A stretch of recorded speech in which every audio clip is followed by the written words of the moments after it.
now it's my pleasure to hand over to Martin Morris. Martin is the head of distribution for Praemium. And Praemium have worked with a research house that we've done a lot of work with in IMAP, Business Health, to really understand the dynamics of practice efficiency and the economics of advice businesses in a managed account world. Martin's going to take control of the screen and let's see how that goes. So Martin, thanks very much. Thanks, Toby. Just get the presentation up, everybody. Thank you for joining us.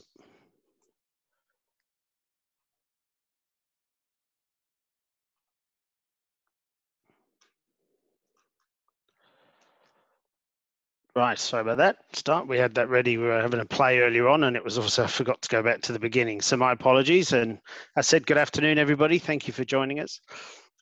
We've only got 25 minutes today, so I will be as quick as possible on each slide. The content that we're trying to deliver to you today is not just about managed accounts justification, but what is the real impact of managed accounts and understanding what that means, not just from a business perspective, but also a client. So what we're going to do is we'll look at the research. What we want to do is look at managed account truths. There are some myths around managed accounts, and what we want to do is try and prove or disprove those, which we'll go through. And as I said, we'll look at the impact of the business model of choice on practice profit. But the first thing we want to do is look at the research. And before we do, it's something that I've done at the beginning of each of these that I've delivered, is really just try and get the audience to think about this in three ways. That it's very, very statistic heavy what we're about to show you. And sometimes you can sort of find yourself drifting off.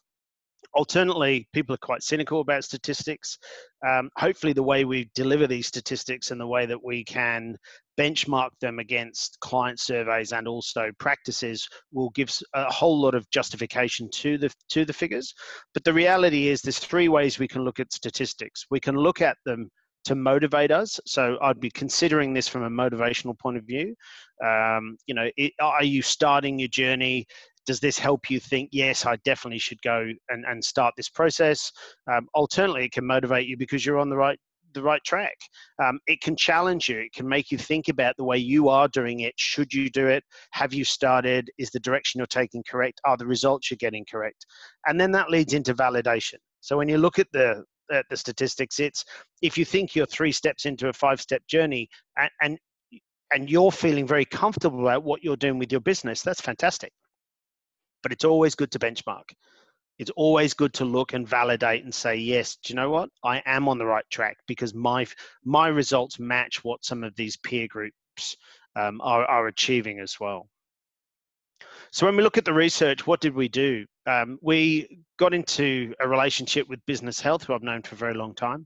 Business Health have the health check. And for those of you that don't know, that's an online diagnostic, about 100 questions, that is used to look at your practice both from a whole business sense, but also looking at it from individual components of your business. And it will rate your business from good health to poor health, relevant to your peers who've also put their data into the system. So they've been around for a very, very long time, and these diagnostics have been used over time in the Money Management IFA Best Practice of the Year, and a number of practices that I deal with and have dealt with have got a lot out of benchmarking their business against this pool of contributors. So I'd suggest if you haven't done the diagnostic, it's worth doing. And what we did with the methodology is we worked with Business Health Check to look back to January 2018. We looked at 135 practices who'd completed the health check. 72 of those are using managed accounts to some extent. So that was a good pool. So it wasn't just, we haven't just taken the information from the 72 who are using managed accounts already. We've looked and benchmarked that against the 135 total. So there's a number in there that haven't gone on this journey yet, or still deciding whether they should. And really importantly, we've overlaid it with data because they do a client satisfaction survey called the CAT scan. So there's 45,000 clients have put their view into business health based on each practice experience. And we've used that data to try and come up with some benchmarking from a client perspective as well. As I said, what we want to do is prove or disprove commonly held beliefs about managed accounts. That was the whole thing. And there were these things that we want to look at. Does it increase client engagement? Is it a whole of business mind shift? Does it deliver greater business productivity? Will it reduce risk? Very important at the moment, I would say, is a very hot topic. And also, is it just for high net worth clients? You know, there is, interestingly, when we talk to advisors, there's two schools of thought. One is it's a set and forget, non-engaged model, and there's another sector of the industry that think, oh well, that's just for high net worths because they're just equities, or they've been equity focused. That has changed drastically, and we'll talk about that through this presentation, and maybe challenge some of your thoughts about where managed accounts are useful. But there's a lot to get through. So the first thing we want to do is look at client engagement. But before we do, we have to identify and we have to actually acknowledge the client in client engagement. Practice management was launched, or not, it wasn't launched, but practice management became very, very dominant during the 2000s because of FSR, because of the introduction of statements of advice, and things became very, very tricky for practices to manage their compliance responsibilities while dealing with the business and their subsequent clients. So practice management took over, and what we were looking at that stage was we were looking at how do we focus on the practice and make it as efficient as possible. We've changed. The market's changed.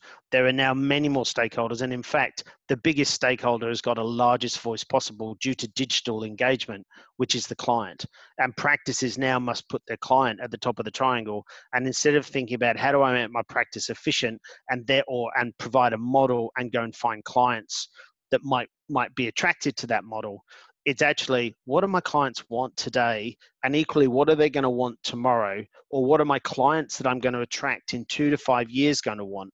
Because that's really, really important when we're looking at our strategy for our business, is understanding where's my business headed and how's that going to match clients, my own clients, as they go on their journey, or how's it going to match my client of tomorrow? And that's a really important factor.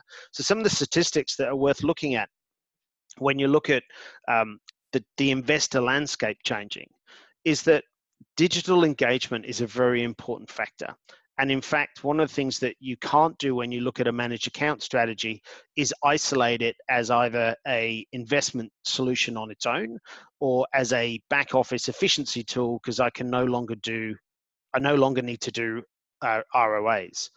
We've got to look at it in its entirety of a good managed account provider, a good technology provider, and a very robust business and advice model. And those three components cannot be dealt with in isolation. If you aren't taking those three stakeholders together and at the same time, your strategy will be restricted. And that's what some of these statistics on the screen are talking to. 40% of customers today prefer self-service. Now, we know that only 20% of the community come to the advisors for advice. But what we have got is digital accessibility is driving success in other industries. And we've got to understand what that means for us. And a more compelling statistic with this is that 75% of consumers actually want to solve their own client service problem. That means they don't want to ring the advisor's office. They want a digital engagement tool and investor portal experience that allows them to go and source that themselves, that they can go and find that information. They want to be more in control of their data. Doesn't mean they have to manage their data and manage their investments, but they need to be more in control of it by feeling they've got information at the touch of a button. And that's leading to this next statistic that 50% of clients believe their advisor should offer a digital solution. And that is in the high net worth sector, as well as the general investor sector. And a digital solution, one of the things that we do get a bit caught up in a small business sense is that we think, well, we don't have an IT company. We're not going to build something. We don't have to. There's I think the FPA white paper said there was 56 fintechs that supported the advice process. Platforms now are moved away from being a business tool, just providing access to wholesale managed funds and consolidated reporting. And the new technology on the market today is being driven around client engagement. It's been driven around transparency, good levels of reporting. So there is a lot of opportunity out there, but what we've got to do is move beyond traditional thoughts about technology and thinking about platforms as a transaction tool. And we've got to think about, if we're going to deliver a managed account solution, what is the technology that's going to allow me to provide an experience for my client whilst they're going on this journey? Because it won't work moving to necessarily driving a strategy by keeping yesterday's advice model and just focusing on managed accounts because of a reduced ROA. So the client plays a very big part.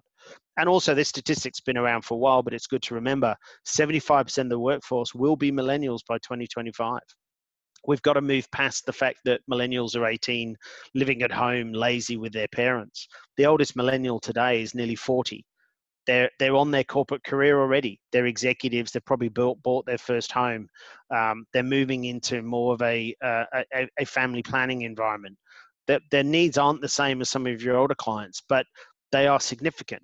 You know, that this is a very wealthy part of the market that is being often lost because we think of millennials as being too young.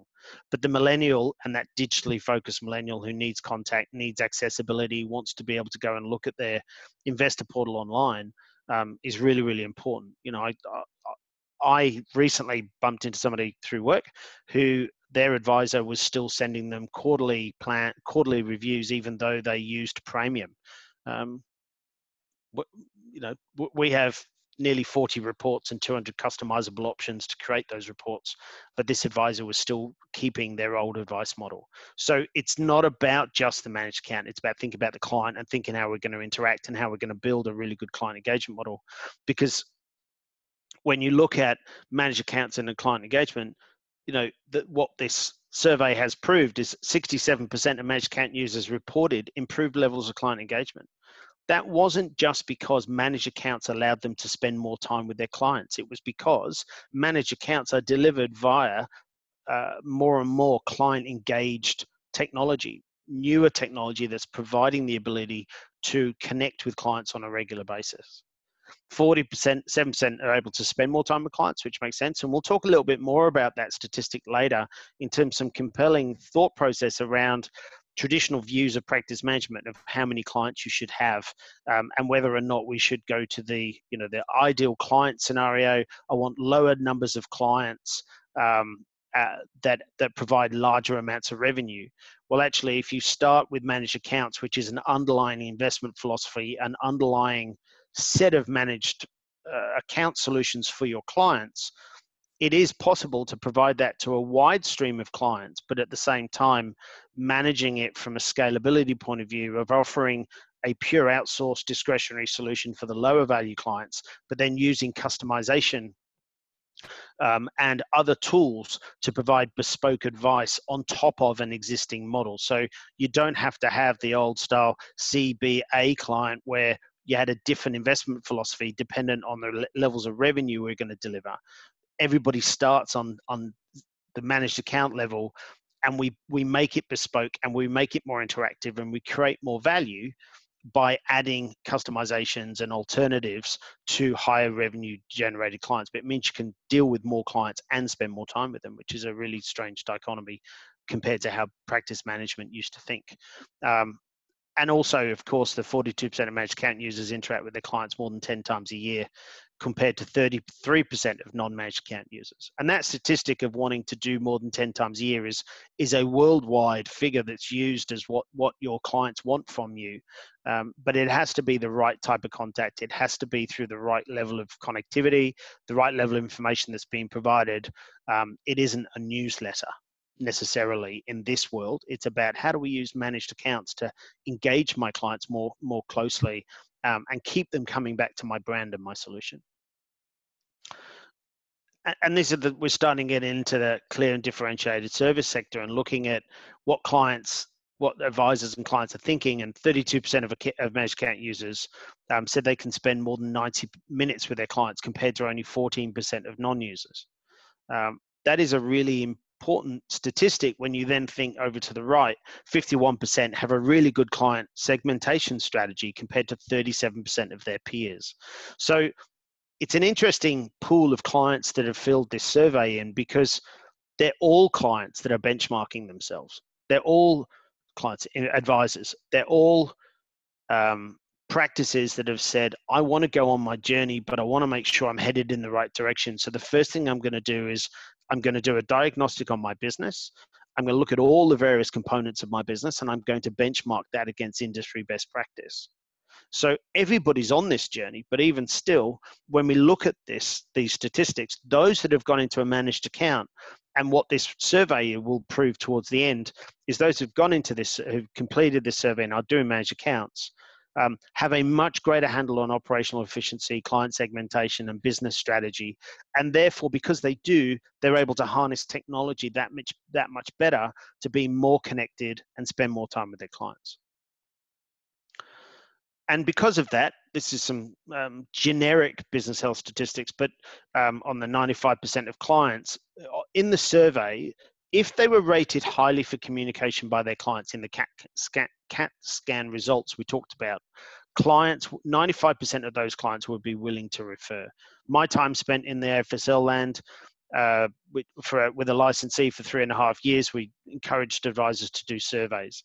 The problem was that very high rates of clients would actually say they had a satisfactory rating for their advisor. When you ask them if they would refer, the rating was quite high.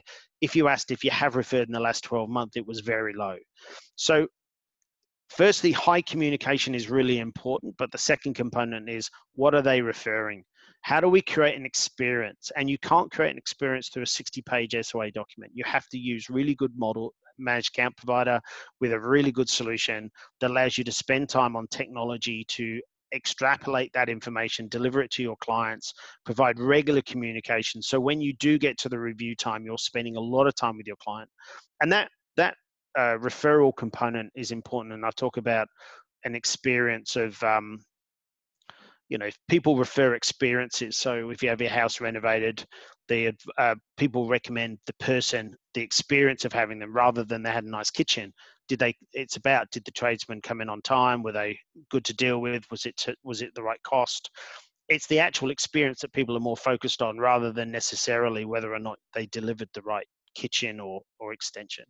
And because of all this approach, as it says here, 51% of managed account users reported a 0 client attrition compared to 39. Now, 39 is still not a low number, but equally 39 to a 51% increase by using managed accounts is starting to demonstrate how you can get closer to your clients and build more trust. So next thing we wanted to prove was, is it a whole of business mind shift? Now, to fully realize the benefits, a clear plan is required. At the end of the day, these businesses that integrate a managed account solution to their practice must have taken the time to understand where I'm headed, how that managed account is going to provide value to my practice and to my clients. And 90% of managed account principals have a long-term strategic plan, and 85% have an operational roadmap. Only 5% of small businesses, micro business, 1 to 5 people in Australia, small business owners with 1 to 5 employees collaborate. And only 13% of those in the last 12 months have added any significant operational efficiency to their business. This pool of clients, this pool of advisors, 85% of them have an operational roadmap. So they'll know how to harness the managed account, and they'll know how to harness the technology to deliver on their strategic plan. And you can't do it by just looking at managed account as a pure investment solution. It also, if you look at these optimistic outlook points, I think they all lend themselves to a view that by having managed accounts, by having that good strategic plan, that operational overview, that opportunity to know that segment of your business is handled, it's running well, you've outsourced it, it raises the optimism of being able to do other things and be able to focus on other things. So it will increase profitability, of course, and practice revenue, hopefully. But the idea of increasing number of clients you can service and building on third-party referral sources, recruit additional income producers, some of these things are held back when our business is bogged down by compliance and some of that, like at the moment is a really good example. The markets are doing things we're not used to, and we're spending time focusing on the market rather than actually communicating to our clients. Moving into the productivity, 86% of managed account users reported a reduction in administration time or effort. Be interesting in a moment when I talk to you about the actual client numbers. 64%, which is really important in this sector, improved risk control of client portfolios. If you've got multiple advisors in your business that all have a slightly different view of which technology partner they want to use, they've got a slightly different model into, some use managed funds, some use managed accounts, some use equities, different blends of them, some use ETFs, etc. It can be very hard to manage that inside a business when you're trying to work out what's happening in the market. How do we make sure every single client is managed correctly? And also there's the time.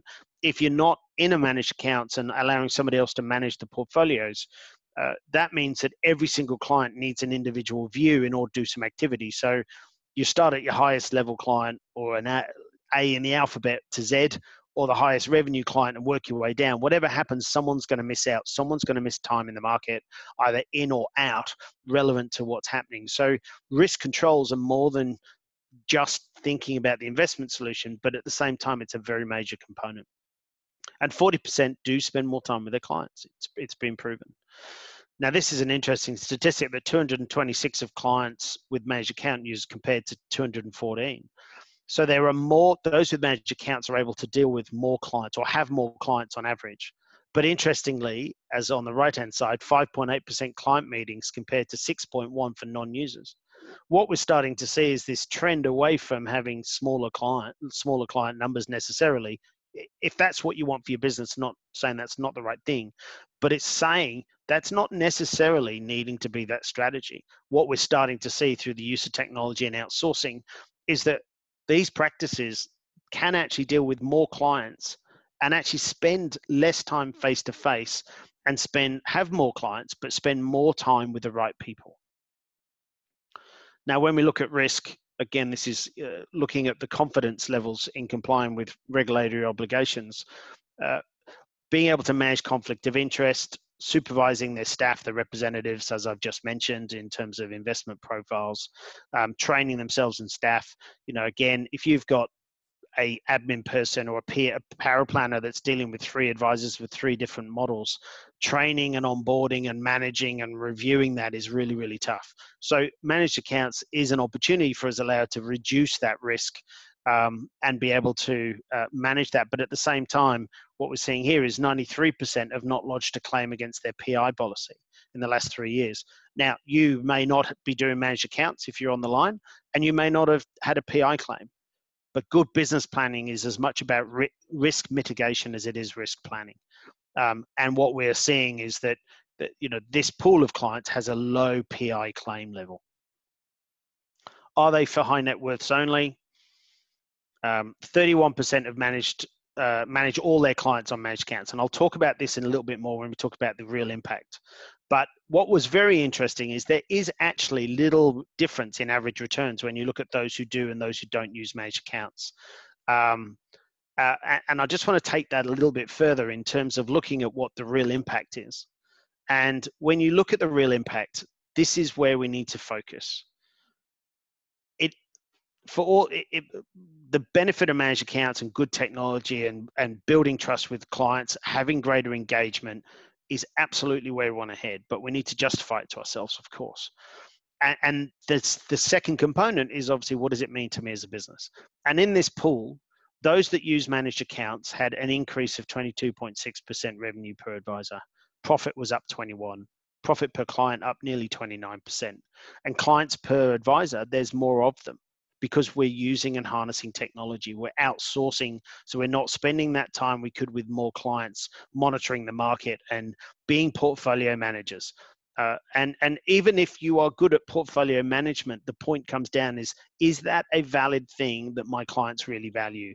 Now, we talk about the iceberg of client engagement, and that is around clients only value what's above the water. And to be truthful, they don't value the time spent in portfolio management. They do in returns, but there's a lot of things they just don't value. So by doing this, we're actually dispelling the myth that we have to do this for our clients to see value in us. And these are really important uplifts. If you look at the productivity measures of time using managed accounts, those that don't use managed accounts have a profit per principal of 252,500. More than 3 years is up 34%. Profit uplift by more than 34%. And you can see it, first year is down a bit because obviously it is an investment in time and effort to get across into managed accounts. But at the same time, what we've got is a very compelling statistics that say, if you go on this journey, you're going to have a great level of uplift. And then the proportion of clients invested in managed accounts, they speak for themselves. The don't use managed accounts, 252, and those with more than 75% have an 85% uplift in profit. So where those practices have fully engaged this model have seen a significant increase. So I'll end there. I rushed those statistics, and more than happy to spend time with any individual. Answer questions now offline. If anyone wants to contact us, I can sort of go through those a little bit more slowly and add a bit more content. But hopefully that was useful. Hopefully that demonstrated not only the myths, but add some value around client engagement, looking at how different practices are engaging their clients, and motivated you, challenged you, or validated you. But I do thank you for your time. Look, thank you very much, Martin. And that's those are statistics which, you know, I think reflect the reality of advisors' experience. There is a question here which really speaks to your experience and Praemium's experience in terms of the response of advisors whose licensee or whose practice then adopts a managed account path, and how that process of the advisor integrating that into their personal work mode works. Sure. So I think it's clear that most licensees are on board with managed accounts. They see the productivity, they see the efficiency, and they're very focused on providing tools and advice support to their practices about how to help the practices become more efficient. So all of our national accounts that we have relationships with are very, very engaged with the process. Once you get down to the practice level, that it probably isn't, if I'm answering the question correctly, much different than if we turn on the doorstep of an IFA. The practice has to be ready to engage. The practice has to have identified some needs for their business, or as I said through the presentation, have built a strategic plan that identifies, in order to achieve that plan, managed accounts are going to allow me to get there. Now, the other side to it is, of course, when we launch a new dealer group relationship or national dealer group relationship, and we walk in, there is always that initial pool of clients that want to come across. But what we see over a 1 to 3 year journey is you have your low hanging fruit, and then there's a bit of a lull until they then start influencing internally, and then you get a very big kick end of year 2 and 3 as more people start talking about the benefits to their practice. Great, thanks for that. There's a question here from Brendan. Has ASIC landed on whether managed accounts are considered a product or not? And I'll preempt Andrew Bradley's response to that by saying, yep, in ASIC's mind, MDAs and SMAs in particular, they are products. Yep. Unregistered schemes in the case of MDAs, registered schemes in the case of SMAs. So look, Martin, thank you very much for your time. And now